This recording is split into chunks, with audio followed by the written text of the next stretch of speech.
Konnichiwa minasan, for today's video, this is a day in my life as a 24 years old stay-at-home mom living in Japan. Nabanggit ko nga sa past videos ko na mahilig talaga kami tumambay sa tabing ilog or sa tabing dagat. Ngayong araw nga ay pupunta kami sa dagat para dun tumambay. Pero bago yan, gusto ko muna ipakita sa inyo yung personal alarm clock ko. Bukod sa black and white nga siya na Pringles, nananampal at nananagjack nga to kung manggising. Fast forward, nakaready na nga kami para umalis. Parang na malaki na nga lang din yung dinala namin kaysa mag-tent. Ang hali na nga rin to pero kaninang umaga ay cloudy. Kala ko nga hindi na araw. Ang kinagandahan naman, kahit mainit ay malamig yung simoy ng hangin. Nung malamig na nga yung loob ng sasakyan ay pumasok na agad kami para makaalis na. Habang nagngangat-ngat nga si Ethan ng laruan niya ay nilagyan ko muna siya ng kurtina para hindi siya mainitan. Gusto niya pa nga sanang hilain yung kurtina pero hindi niya makuha. Dumaan na nga lang din kami ng convenience store para bumili ng pananghalian namin. Sa biyahe nga namin papuntang dagat ay manakita kami na mamasadang tricycle. Doon nga din sila papunta kung saan kami papunta.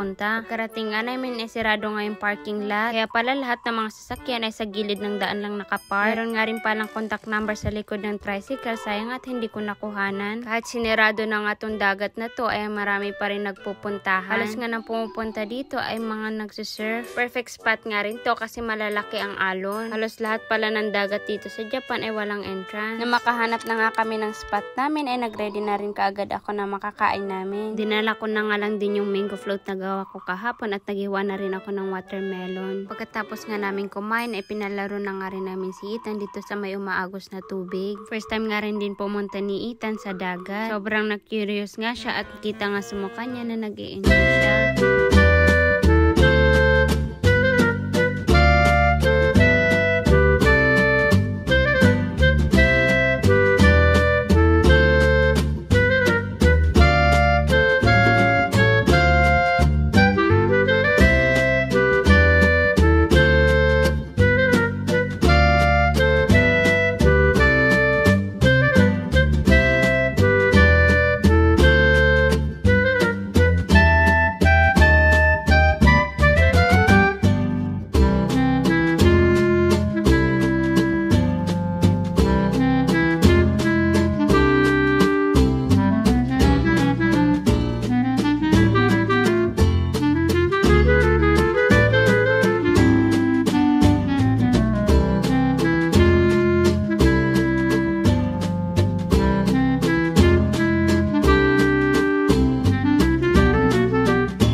Sumunod na nga rin pala sila ate dito para samahan kaming tumambay. Ito nga rin yung mga pagkain dala nila. Meron nga din pala ditong gripo kung saan ka magbabanlaw. Hindi ka na nga rin mag-alala kung saan ka mag-CR kasi meron din silang CR dito. Nung lumubog na nga rin yung araw ay naginahinay na nga rin sila magligpit ng mga gamit. Mas nga naming magligpit ay umuwi na nga rin kami kaagad. Ganda nga rin ang view ng sunset mula dito sa aming bintana. Don't forget to follow our page. That's for today's video. Thank you for watching. Matane!